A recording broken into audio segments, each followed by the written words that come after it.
instead of going out to the private sector and say, you know what, booking an appointment for a vaccine, that's a lot like booking an appointment or a ticket to go see a concert.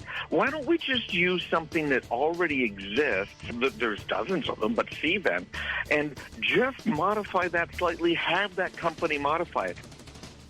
Well, you're familiar with the debacle that was and is, it's still there, it's just crazy, the problems with healthcare.gov.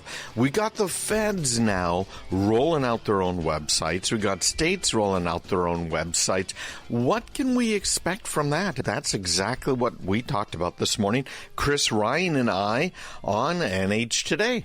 Craig Peterson joins us on the show now from Tech Talk, which you hear on News Radio 610 and 96.7 Saturdays at 11:30 a.m. Craig, how are you? Hey, good morning. Doing pretty well. You mentioned power. We lost it a couple of times over the last 2 days.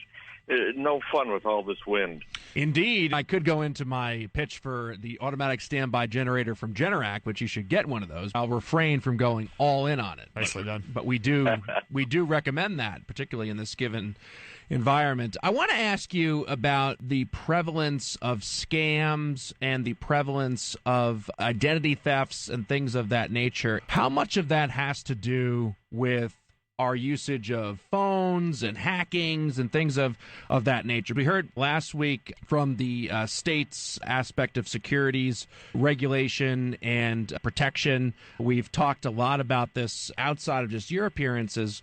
Has there been a sizable uptick in regards to that area?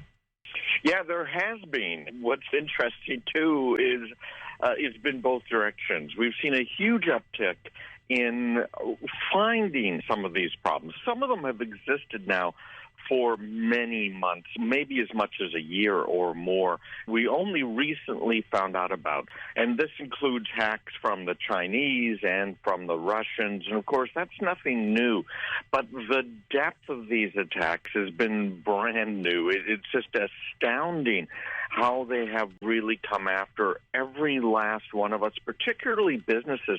They've been very, very targeted. Government agencies have been hit hard. DOD, Department of Defense contractors have been hit hard. You mentioned things like our smartphones that we're using all of the time now. Those are also starting to get hit. We've seen some responses. Samsung has said, hey, we are going to support our phones now with security updates for 3 years or more.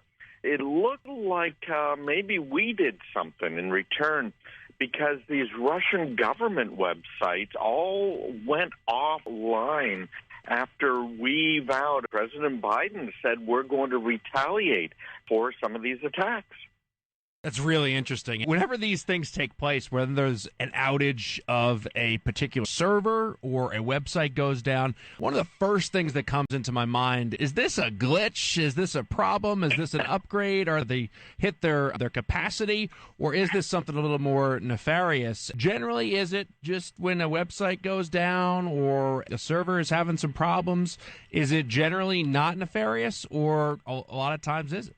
Well, it's a little bit of both. A lot of times it is. I got to say that more recently, over the last year or so, we've been seeing something that we'd never seen in the Internet.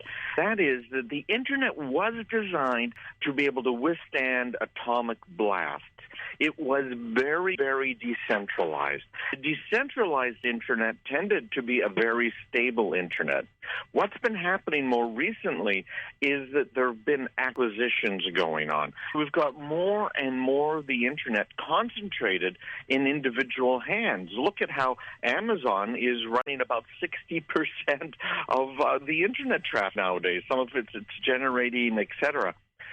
We have seen, frankly, companies, and Amazon is not one of them, but companies who are less and less able to understand what the consequences of their actions are. They're making changes to the Internet and the networks. These big outages we've seen over the last year, almost all of them were due to, let's just call it incompetence on the part of small companies that have been buying large parts of control of the Internet, that's going to be continuing for quite a while. So it's not necessarily nefarious when something goes down. In fact, recently it's been a lot less nefarious than it used to be. It's just the normal course of things. Right. More and more power concentrated in fewer and fewer companies that have less and less ability to do what they should be doing.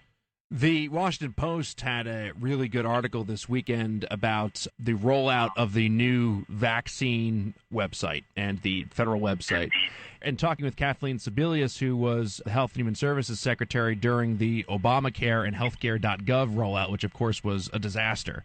This website rollout is obviously significant. Every aspect of this is significant because Biden has called his shot. He has said this is when things are going to take place. He has set a date. He has given that date. And some may view it as being ambitious. Some may say we're already on that glide path anyway. The aspect of pushing forward a website of this nature, how do things go wrong? How could they go wrong, particularly in light of what happened with healthcare.gov, which was delayed for weeks as a result of various glitches, despite spending millions and millions and millions of dollars on it? Yeah, I predicted that correctly, by the way. I had said it will take them about 3 years to get healthcare.gov to be working properly, and that's exactly what it took. We had massive outages. The problem I see here with this federal government rollout, this new website that was announced, Americans all being eligible for the vaccine by May 1st, it's all part of a strategy that's been around a while. The problem is that somehow businesses think that we're different. Right? My business is entirely different from your business. Yet all businesses are 96, 98% exactly the same. We have the same problems, the same concerns. Government's doing the same thing. Instead of going out to the private sector and say, you know what, booking an appointment for a vaccine, that's a lot like booking an appointment or a ticket to go see a concert. Why don't we just use something that already exists? There's dozens of them, but Cvent, just modify that slightly, have that company modify it. No, instead of that, we've got all of these people working for these government agencies spending tens of millions of dollars of taxpayers' money to roll out something that is going to have major problems. And we've seen that again and again. It's, to me, Chris, just ridiculous what we're doing. We could have this thing rolled out in a week from start to finish and have it cost us maybe a couple of $100,000 total with all the modifications No, we I am need, totally and with have you. it work day one. Yeah, I mean, this is the same thing that happened with healthcare.gov. If you had gone to, and that was, in my view, a simpler website than this one is, you got to connect people with the location, the availability, and all that. Healthcare.gov, in my view, was a little bit easier. There was not as much of a time constraint, and there were best practices about those types of websites that already existed and could have been done at a fraction of the cost. We'll be fascinated to see how much this vaccine website. Plus, I mean, the state of New Hampshire just rolled out their own website on this. Now you have duplicity as well, where one you could go to your state website, you go to the federal website. Could you go to both and shop for a better date? Are they both drawing from the same? You would assume from the same locations, right? You go to the federal website, you go to the state website, you're going to get your vaccine still at the same spot, I assume. We've spent money, federal money, on a state website, and now we're going to spend federal money on a federal website where they're both going to be doing the same thing.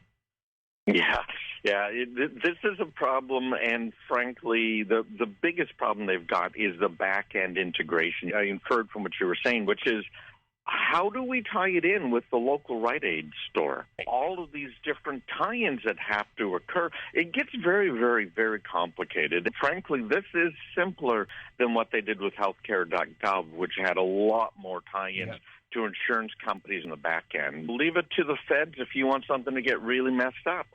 As always, appreciate you joining us here on New Hampshire Today. Take care.